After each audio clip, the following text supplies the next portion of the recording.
మన బీసీల పెద్దన్న మన వర్గాల కోసం ఎప్పుడు అయినా ముందుండు మాట్లాడేటటువంటి రాజ్యసభ సభ్యులు, మాజీ రాజ్యసభ సభ్యులు, మాజీ పార్లమెంటరీ స్టాండింగ్ కమిటీ చైర్మన్, మరి అదే ఓబీసీ పార్లమెంటరీ కమిటీ మాజీ చైర్మన్, మరి ఇంట్లో అయినా బయట అయినా ఈరోజు కాంగ్రెస్ పార్టీలో ఉన్నా కూడా చెప్పిన మాట ప్రకారమే నడుచుకోవాలని చెప్పి నిక్కచ్చిగా మాట్లాడేటటువంటి బీసీల భీష్మ పితామహుడు అన్న వి హనుమంతరావు అన్న గారిని మనందరినీ ఉద్దేశించి మాట్లాడాల్సిందిగా విజ్ఞప్తి చేస్తా ఉన్నాం.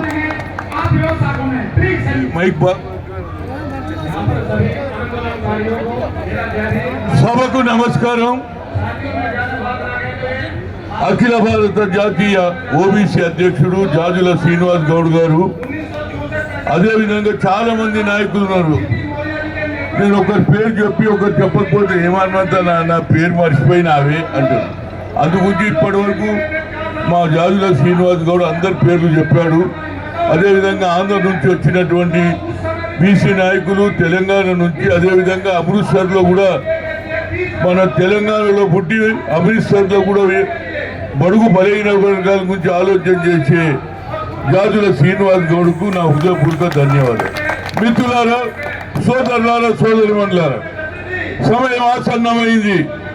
గత కొన్ని సంవత్సరాల నుంచి బడుగు బలహీన వర్గాలకు సరి అయిన న్యాయం జరగాలని ఆలోచన చేశాం. స్వాతంత్రం వచ్చి 70 సంవత్సరాలైనా మనం ఇంకా బిలో పావర్టీ లైన్లోనే ఉన్నాం. దానికి కారణం ఏంటంటే మన అన్ని కులాలు ఉన్నాయి. యాదవ్ ఉన్నాడు, ముదిరాజు ఉన్నాడు, ఇక ఎన్ని కులాలు ఉన్నాయి అనుకో, ఇక చెప్పేదే లేదు. కానీ అగ్ర కులాలలో కొన్ని కులాలే 10 మంది ఉన్నారు. కానీ ఈ భారతదేశాన్ని వాళ్ళే పరిపాలిస్తున్నారు. 90% ఉన్నటువంటి వాళ్లకు అన్యాయం జరుగుతుంది. ఎందుకంటే మనం జై బీసీ అనాలి, జై మున్నూరు కాపు, జై గౌడ్. ఇది దుకాణం వద్దురా బాబు, అందరం కలిస్తేనే ఈ దుకాణం నడుస్తుంది. ఎందుకంటే అగ్ర కులాలలో చాలా తెలివిగల ఉన్నారు. ముదిరాజు ముందు పోగానే గౌడు పోగానే మున్నూరు కాపు నెగేస్తాడు.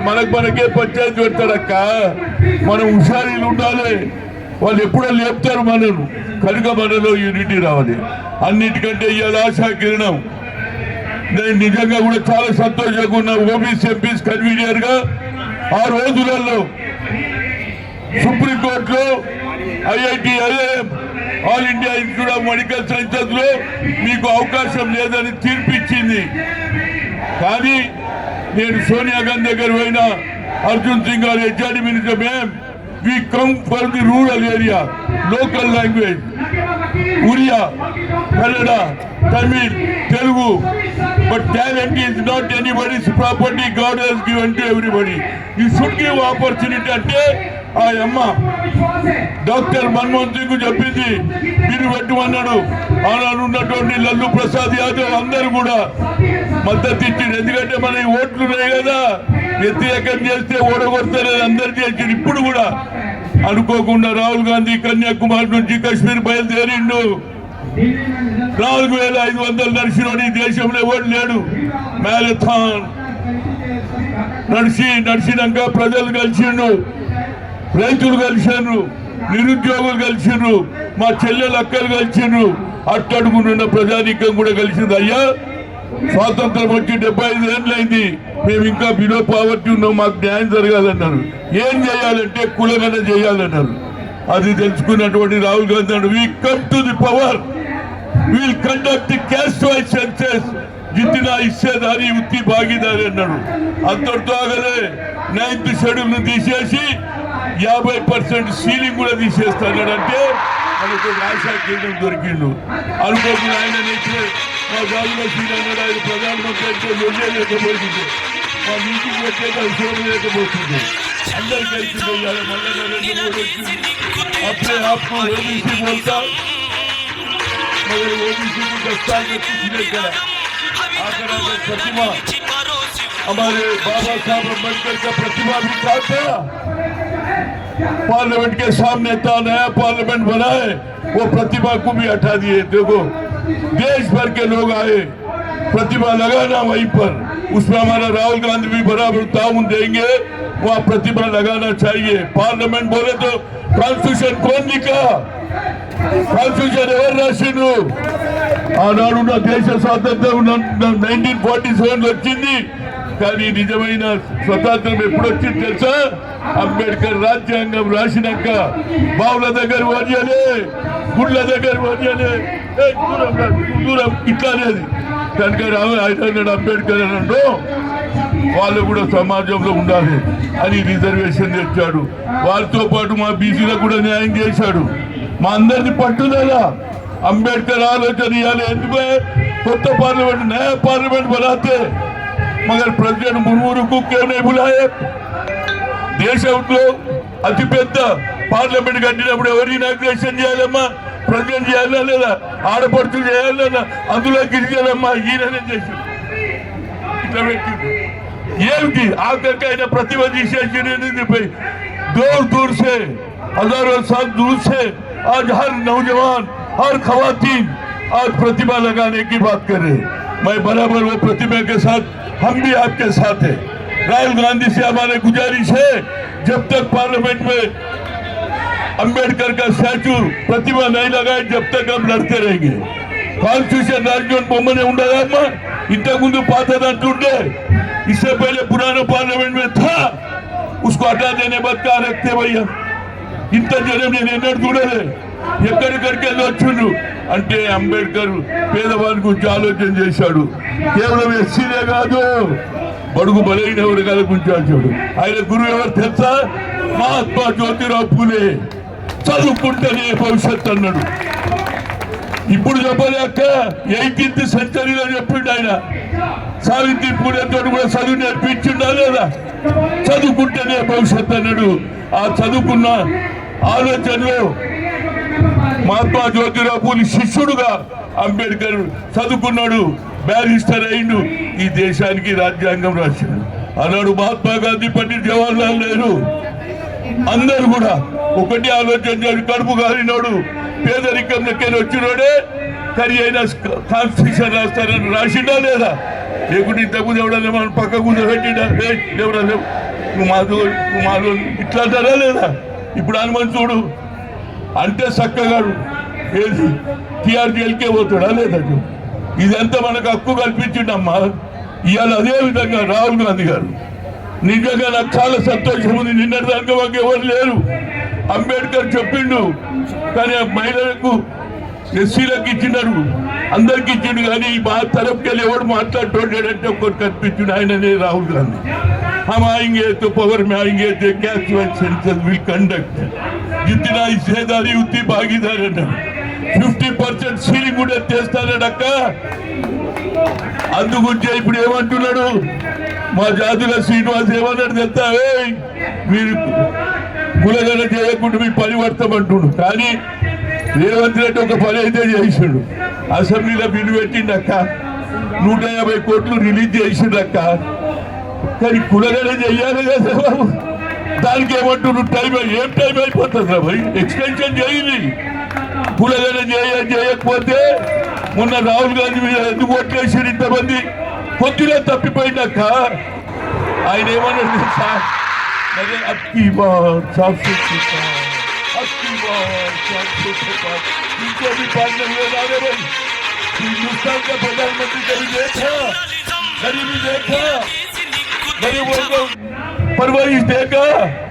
शादी तो कर लिया भैया, तू संसार का मालूम नहीं है तुम्हारे को.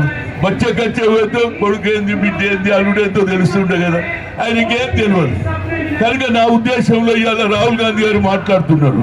అదేవిధంగా రాష్ట్రంలో 150 కోట్లు రిలీజ్ చేసిండు. పొన్నం ప్రభాకర్ రెడ్డి ఏది బ్యాక్వర్డ్ క్లాస్ మినిస్టర్ ఇమీడియట్ కులగన చేయమని అడుగుతున్నా. కులగన చేస్తే పంచాయతీరాజ్ నగరపాలికలో మున్సిపల్ చైర్మన్ల మేయర్లు మా అక్కలు కూడా అవుతారు. అవుతారా లేదా? ఇవన్నీ ఎవరు చేసిండ్రు? మేము చేసినాం. కనుక ఇప్పుడు మీ అందరికీ అవకాశం రావాలంటే మన స్ట్రెంత్ తెలియాలి. ఎందుకంటే కోర్టు ఒకటి అంటుంది మీ స్ట్రెంత్ ఇప్పుడు అన్నాడు 60% అంటున్నారు, 54 ఒకరు అంటున్నారు. వాళ్ళు ఏమంటున్నారు? మీ లెక్క చెప్పమంటున్నారు. ఎప్పుడు అడిగినా కోర్టు లెక్క లెక్క లెక్క అంటున్నారు. మరి లెక్కలు పెట్టున్నా బాబు? ఎంతైతే 2 నెలలు కాదక్క 150 కోట్లు పెడితే దెబ్బ ఇంటింటికి పోతారు. మీ ఇంటి ఎంతమంది ఉన్నారు? ఆడవాళ్ళు ఎంతమంది, మగవాళ్ళు ఎంతమంది, పిల్లలు ఎంతమంది అడుగుతారా లేదా? అవే రాదు చెప్పంటున్నారు. ఇంకా విద్య ఏమున్నది? ఇట్లా యుద్ధం చేసేది ఇంటికి పోతామా? కులగని చేసేందుకు వచ్చిన మీ ఆయన పేరేంది, నీ పేరేంది, మీ అమ్మమ్మ పేరేంది, నీ బిడ్డలు ఎంత అవే రాయమంటున్నాం మేము. దాంతో కులగని జరుగుతుంది. దానివల్ల మనకు పంచాయతీరాజ్ నగరపాలికలో మన నాయకత్వం వస్తుంది. మండల అధ్యక్షులు అవుతారు, జిల్లా పరిషత్ చైర్మన్ అవుతారు. ఇవాళ రేపు అవుతుందా లేదా? లాస్ట్ టైం కూడా కులగన చేస్తా అన్నాడు కేసీఆర్, 22 అన్నాడు కానీ 18 దగ్గరే అయిపోయింది. కనుక ఇప్పుడు మా మిత్రుడు జాజుల శ్రీనివాస్ 42% మాకు ఇవ్వాలంటున్నాడు. కనుక అది ఎప్పుడు జరుగుతుంది? కులగన జరగాలి. కులగన జరిగితేనే మనకు న్యాయం జరుగుతుంది. రాహుల్ గాంధీ గారు దాని వెనకాల ఉన్నారు.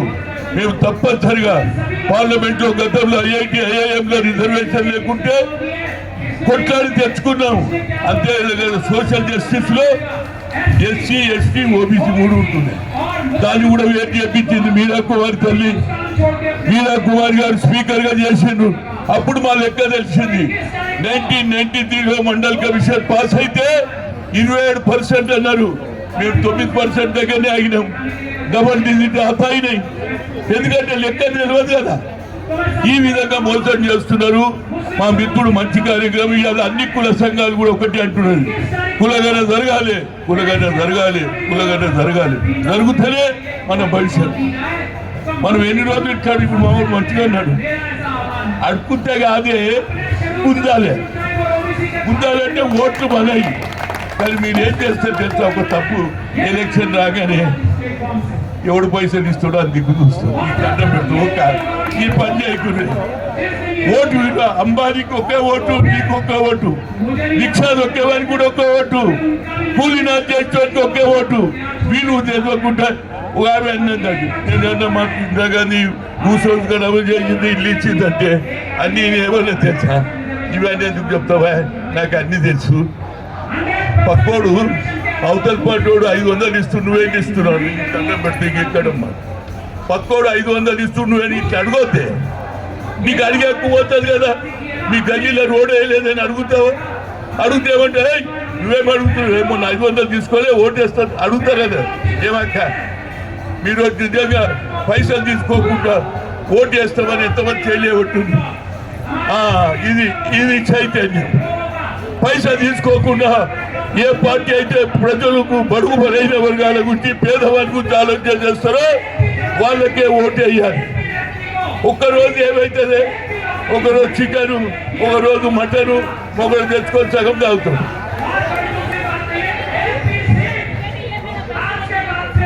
ఏమంటుంది?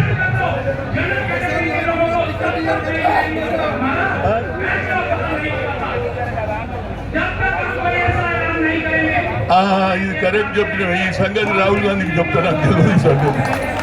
రాహుల్ గాంధీకి చెప్తాను. మా పని కూడా అట్టనే అయిందక్క. అర్థమైందా నీకు? ముఖ్యమంత్రి దగ్గరికి వచ్చి పోయిందా లేదా? నువ్వు అప్పుడు ముట్టలే. అప్పుడు ఎంత 41 ఏళ్ళుండే రాజీవ్ గాంధీ అన్నాడు హనుమంత్ కు బనామని హెచ్కేల్ పక్కన నడిస్తే అగ్ర కులాలందరూ దెబ్బ కొట్టింది. నేను ఎప్పుడు 5. అప్పుడు ఏమన్నారు? చిన్న ఏజ్ ఉన్నది, ఇంకా సమయం ఉన్నది, తర్వాత కావచ్చు అన్నాడు. ఇక తర్వాత కనుక నా ఉద్దేశంలో మీరందరూ కూడా కులగన జరగాలి. ఇవాళ అన్ని కుల సంఘాలు కూడా ఇవాళ నేను అనుకుని 3వ మీటింగ్. ప్రతి ఒక్కరు కూడా ఈరోజు మీటింగ్ పెడుతున్నాం. ఏది ఇక గ్రామాలలో పోవాలి. మావాడు ఆల్రెడీ తిరిగేసిండు. జాజుల సీను ఊరు తిరిగిండు. ఇప్పుడు పంజాబ్ దానికే పోయిండు. అంటే నేను అనేది ఏంటంటే మనలో చైతన్యం. అడిగే రోజులు పోయినాయి. నా ఓట్లతో ఎవరు గెలిచినా బీసీ ఎస్సీ ఓట్లు లేకుంటే ఎవరైనా గెలుస్తాడా? మైనార్టీ ఓట్లు తప్పే వాళ్ళు 10% ఉన్నారక్క. అదే రాహుల్ గాంధీ అన్నాడు 90%, 90% సెక్రటరియట్ ఉంటే మా వాళ్ళు 2-3 బీసీ ఒకడు, ఎస్సీ ఒకడు. ఇక ముస్లిం సంగతి లేనే లేదు. ముస్లిం పక్కకే పెట్టేసిండు ఆయన.